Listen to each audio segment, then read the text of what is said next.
آج ہم قرآن پاک کی ایک ایسی آیت پر بات کریں گے جو سیدھا ہماری فطرت یعنی انسان کی حالت پر بات کرتی ہے۔ یہ آیت ہمیں ایک طرح سے آئینہ دکھاتی ہے کہ کیسے مشکل اور آسانی کے وقت میں ہمارا اپنے رب سے تعلق بدل جاتا ہے۔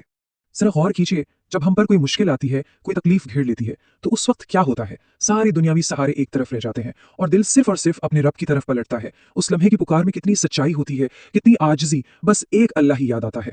لیکن اور یہی اصل غور کرنے کی بات ہے، جیسے ہی اللہ اپنی رحمت سے اس مشکل کو ہٹا دیتا ہے، ہمیں نعمت عطا کرتا ہے، تو ہماری حالت کیا ہوتی ہے؟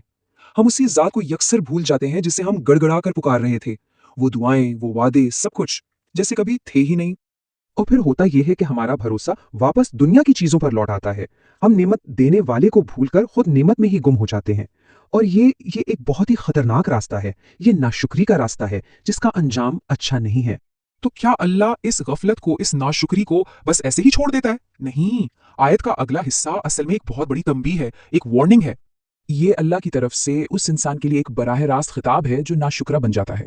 یہ ایک بہت ہی سنجیدہ پیغام ہے کہ یہ جو دنیا کی خوشیاں ہیں، اگر ناشکری کے ساتھ ہیں تو یہ بس ایک دھوکہ ہے اور بہت ہی تھوڑے وقت کے لیے ہیں۔ مطلب اپنے کفر کے ساتھ، اپنی ناشکری کے ساتھ تھوڑا اور جی لو، لیکن یاد رکھو یہ سب کچھ قلیلاً ہے، یعنی بہت تھوڑا ہے، کیونکہ آیت ہمیں صاف صاف خبردار کر رہی ہے کہ اس راستے کا جو حتمی انجام ہے وہ بہت ہی سخت ہے۔ تو پھر سوال یہ پیدا ہوتا ہے کہ صحیح راستہ کون سا ہے؟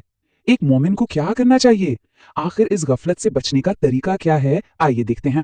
اس پوری آیت کا جو نچوڑ ہے، جو حکمت ہے، وہ یہ ہے کہ سچا ایمان صرف مصیبت میں اللہ کو پکارنا نہیں ہے۔ سچا ایمان تو یہ ہے کہ جب اللہ نعمت دے تب اس کا شکر ادا کیا جائے۔ اصل امتحان، اصل آزمائش تو خوشحالی میں اللہ کو یاد رکھنا ہے۔ یہ یاد رکھنا کہ دنیا کی لذتیں تو عارضی ہیں، اصل زندگی تو آخرت کی ہے۔ جب یہ حقیقت سمجھ میں آتی ہے تو پھر دل سے بس ایک ہی دعا نکلتی ہے، ایک ایسی التجا جس میں ہم اللہ سے رہنمائی اور ثابت قدمی مانگتے ہیں۔